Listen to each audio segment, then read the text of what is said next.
Assalamualaikum warahmatullahi wabarakatuh.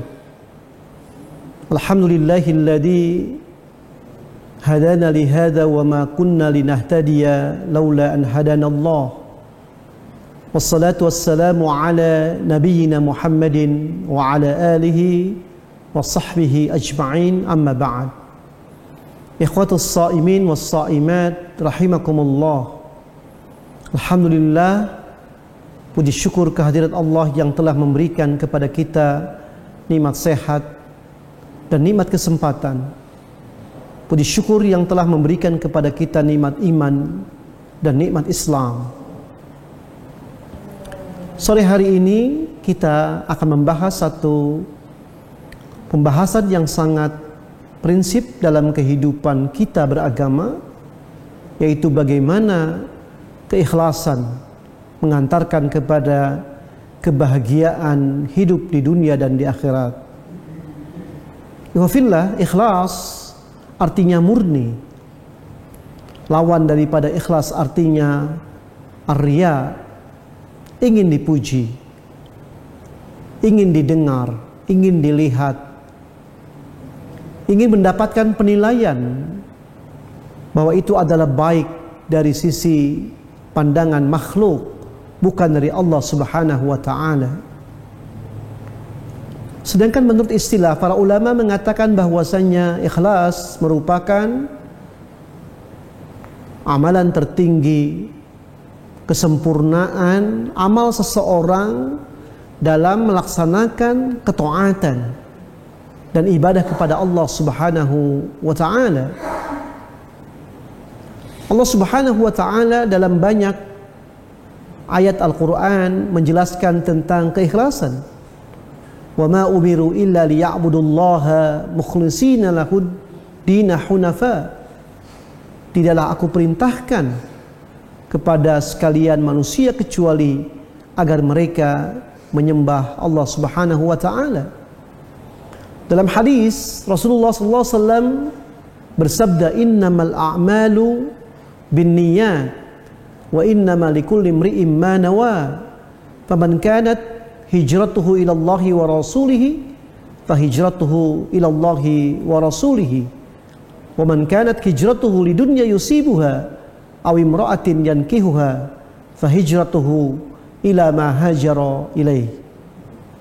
Sesungguhnya perbuatan seseorang itu harus memang ditentukan oleh niat ikhlasnya. Kalau seseorang itu berbuat karena Allah, maka insya Allah apa yang dia kerjakan adalah untuk Allah. Tetapi pada saat apa yang dia niatkan untuk manusia, untuk orang-orang yang dia ingin peroleh pujiannya, maka apa yang dikerjakannya itu adalah seperti apa yang dia niatkan. Ihwafil rahimakumullah, ikhlas ini merupakan satu amalan yang sangat penting. Mengapa? Karena ikhlas merupakan satu tolak ukur apakah amal seseorang itu diterima atau tidak diterima.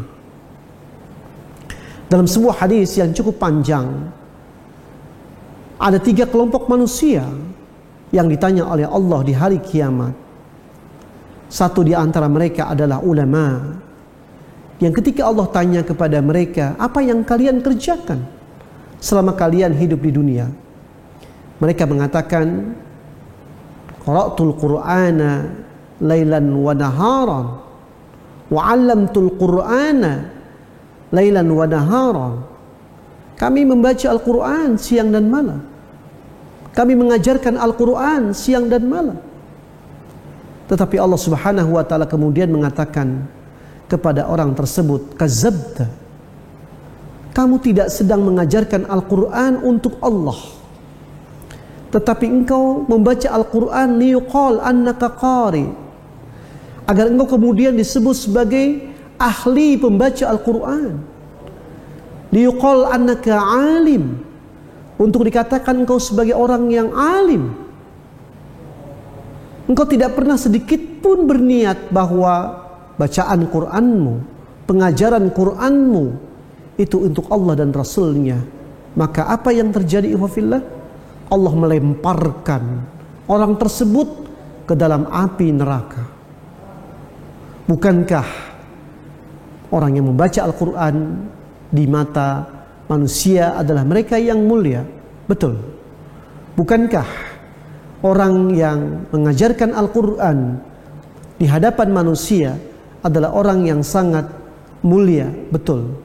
Tetapi tentu Allah memberikan penilaian dari apa yang dilakukan oleh hambanya itu terhadap niat keikhlasannya. Bukan saja dia mengerjakan perbuatan itu, tetapi apakah perbuatan itu kemudian diperuntukkan bagi Allah? Kalau kemudian perbuatan itu bukan untuk Allah, maka sia-sia apa yang dikerjakan oleh orang tersebut. Kelompok kedua, ikhwafillah rahimakumullah, adalah seorang yang memberikan hartanya, seorang hartawan, seorang dermawan. Dia ditanya oleh Allah, apa yang kau kerjakan ketika engkau hidup di dunia?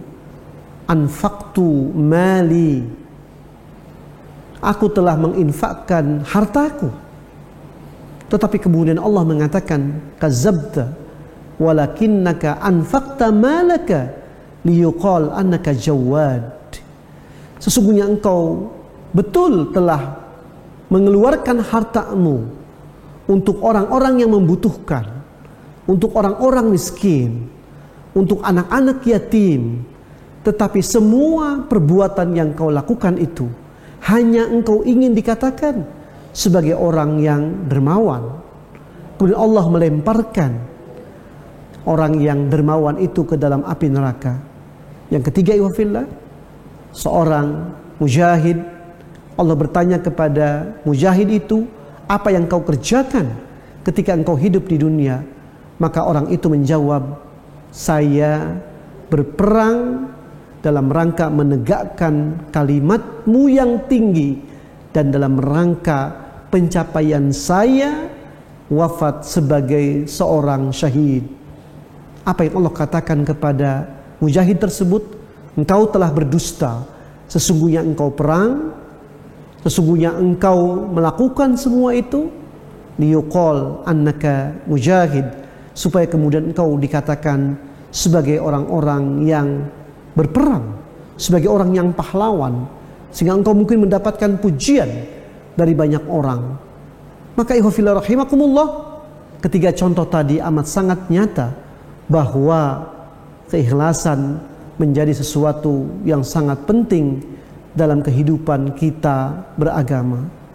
Ikhwafillah rahimakumullah, tentu apa-apa yang kita kerjakan tidak dimaksudkan untuk hanya kita lakukan dan kemudian kita mendapatkan penilaian daripada manusia. Sesungguhnya ending daripada apa yang kita kerjakan adalah mendapatkan entry point dari Allah, mendapatkan balasan pahala dari Allah. Maka ketika kita kemudian membaca dalam sebuah buku yang ditulis oleh Imam Al-Maqdisi rahimahullah, apa yang beliau katakan? Idza jaa yaumul qiyamah sa'alallahu malaikatahu alqi ma indaka, alqi ma indaka minal kitabah. Nanti pada hari kiamat Allah mengatakan kepada para malaikat, wahai malaikat, tolong sampaikan laporan-laporanmu tentang amal hamba-hambaku. Kemudian malaikat-malaikat itu menyerahkan semua yang diminta oleh Allah Subhanahu wa taala. Apa yang dikatakan oleh Allah Subhanahu wa taala? Wallahi fa inni fi hadzal yaum la aqbalu illa ma kana indi khaira. Demi Allah, wahai para malaikatku, hari ini aku tidak akan menerima laporan kalian kecuali apa yang menurut aku baik. Qala al-malak fabillahi wa biizzatika ma katabtu illa ma kan. Malaikat tersebut mengatakan, demi Allah, demi engkau yang maha mulia, demi engkau yang maha agung ya Allah, sesungguhnya kami telah menulis seperti apa yang kami saksikan. Tetapi kata Allah kemudian, wallahi fa inni fi hadzal yaum la aqbalu ila ma kana indi khaira. Demi Allah, sesungguhnya hari ini saya hanya akan menerima sesuatu yang baik itu yang menurut saja saya baik. Artinya, ikhwafillah, malaikat pun hanya menyaksikan apa yang dia saksikan. Malaikat mencatat apa yang dia saksikan, tetapi kemudian yang melakukan penjumlahan secara keseluruhan adalah otoritas dan prerogatif Allah Subhanahu wa ta'ala. Sehingga kemudian kata Allah kepada malaikat, masukkan si fulan ke dalam syurga. Kemudian malaikat mengatakan, ya Allah, si fulan itu bukan orang yang amalnya banyak. Rasanya amal yang dimilikinya tidak mencukupkannya untuk masuk ke dalam syurga. Maka kemudian kata Allah, idza kana amaluhu qalil fakassiruhu wa dha'ifuhu. Jika amal yang dia miliki sedikit, maka perbanyaklah dan lipat gandakan amalnya itu. Ikhwafillah, bagaimana? Sesungguhnya orang-orang yang ikhlas senantiasa tidak punya kepentingan apapun terhadap manusia. Sehingga ketika dia dicibir oleh manusia, ketika dia difitnah oleh manusia, dia akan terus melakukan pekerjaan itu karena urusan dia bukan kepada manusia, dan pertanggungjawaban pekerjaan yang dilakukan tidak kepada manusia, tetapi apa yang dia lakukan pertanggungjawabannya hanya kepada Allah. Karena itu orang-orang yang ikhlas senantiasa bahagia di dalam kehidupan dunia, dan sudah barang pasti orang-orang yang ikhlas mereka akan mendapatkan kebahagiaan yang sangat nyata di yaumil akhir nanti. Mudah-mudahan Allah Subhanahu wa ta'ala menggolongkan kita menjadi orang-orang yang ikhlas di dalam beramal. Aku qauli hadza wa astaghfirullahal azim. Wassalamualaikum warahmatullahi wabarakatuh.